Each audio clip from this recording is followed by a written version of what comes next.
ఒక పెద్ద పచ్చని అడవిలో చిక్కు అనే చిన్న ఉడత ఉండేది. చిక్కుకు గింజలు సేకరించడం, చెట్టు నుండి చెట్టుకు దూకడం చాలా ఇష్టం. కాని అతను చాలా గర్వంగా ఉండేవాడు. తన దగ్గర ఉన్న ఆహారాన్ని ఎవరితోనూ పంచుకునేవాడు కాదు. ఒక చల్లని ఉదయం అడవిలో భారీ వర్షం పడింది. జంతువులకు ఎక్కడా ఆహారం దొరకలేదు. ఆకలితో ఉన్న ఒక తెల్ల కుందేలు చిక్కును అడిగింది. చిక్కు, కొంచెం గింజలు నాతో పంచుకుంటావా? చిక్కు వెంటనే తన గింజల బుట్టెను దాచేసి, లేదు, ఇవన్నీ నావే అని చెప్పాడు.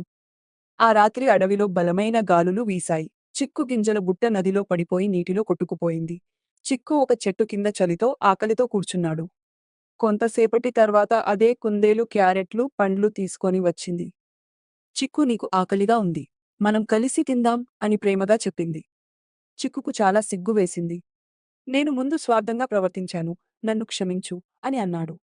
ఆ రోజు నుండి చిక్కు తన ఆహారాన్ని అందరితో పంచుకోవడం ప్రారంభించాడు. అడవిలోని జంతువులందరూ